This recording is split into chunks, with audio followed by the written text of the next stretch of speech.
25-də deyir məktəbdə nüfuzlu müəllim olan Sevinc müəllimi haqqında sosial şəbəkələrdə əsassız iddialar yayılıb. Bəzi valideynlər bundan narahatlıq keçirir və məktəb rəhbərliyinə müraciət edirlər.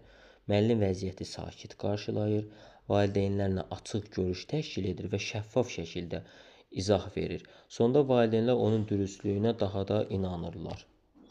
Baxın, burada birincidə verilib qanunçuluq prinsipi. Ümumiyyətlə, qanunçuluq prinsipi biz demişdik ki, müəllimin əmək funksiyasını yerinə yetirən zaman Azərbaycan Respublikasının qanunlarından kənara çıxırsa, deməli, bu qanunçuluq prinsipini deməli, pozmuş sayılır və yaxud da buna əməl edirsə, qanunçuluq prinsipini əməl etmiş sayılır. İkincidə loyallıq. Çoxu bunu loyallıq götürür. Lakin bu loyallıq prinsipi deyil. Loyallıq prinsipində müəllim vəzifəsinə aid olmayan hər hansı bir məlumatı ictimailəşdirir. İctimaiyyət qarşısında çıxış edir, ictimai rəy bildirir. Lakin burada zaten ictimailəşdirilmiş bir mövzu, belə deyək, müəllimə aid olmayan əsassız fikir sosial şəbəkədə yayılır və müəllim bunu şəffaf şəkildə izah edir və valideynlər belə deyək, ona inanır, onun bu dürüstlüyünə inanır.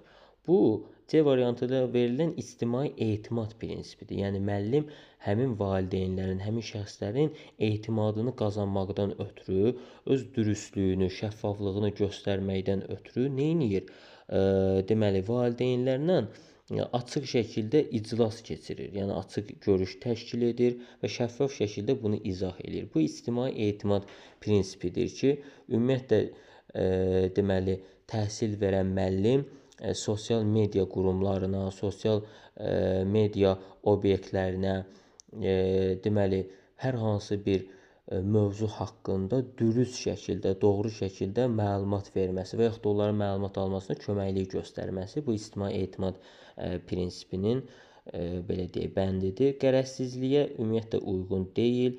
Vicdanlı davranışda təhsil verənin cəmiyyətin və dövlətin maraqları naminə deməli, öz belə deyək, təhsilini deməli, daha keyfiyyətli, daha səmərəli şəkildə yerinə yetirməyə borcludur.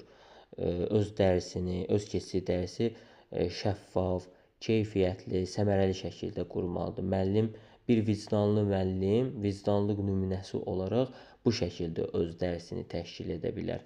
Bu da bizim situasiyanın mövzusu deyil. Bizim situasiyanın əsas mövzusu ictimai etimaddır.